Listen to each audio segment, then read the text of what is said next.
আমতলীতে গাভীন গরু চুরি করে জবাই। জেলা পুলিশের বিশেষ অভিযানে প্রধান আসামি গ্রেফতার। মাইনুল ইসলাম রাজুর তথ্যচিত্র নিয়ে বিস্তারিত। আমতলীতে গাভীন গরু চুরি করে জবাইয়ের চাঞ্চল্যকর ঘটনায় আমতলী থানায় দায়ের করা মামলার এজাহার নামীয় প্রধান আসামি মোহন নাসির মাল ৫০কে গ্রেফতার করেছে পুলিশ। জেলা পুলিশের তৎপরতায় শুক্রবার তাকে বরিশাল থেকে আটক করা হয়।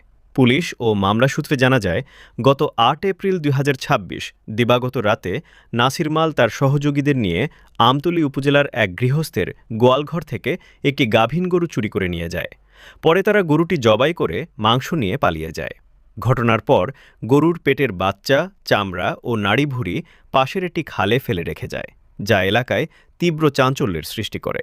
এ ঘটনায় ভুক্তভোগী মোহাম্মদ আবুল হোসেন ১১ এপ্রিল আমতলী থানায় লিখিত অভিযোগ দায়ের করলে পুলিশ মামলা রুজু করে এবং জড়িতদের গ্রেফতারে অভিযান শুরু করে।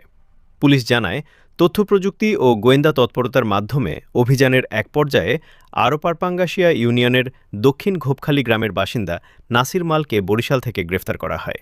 আমতলী থানা পুলিশের পক্ষ থেকে জানানো হয়েছে, এ ঘটনায় জড়িত অন্যান্য আসামিদের গ্রেফতারে অভিযান অব্যাহত রয়েছে।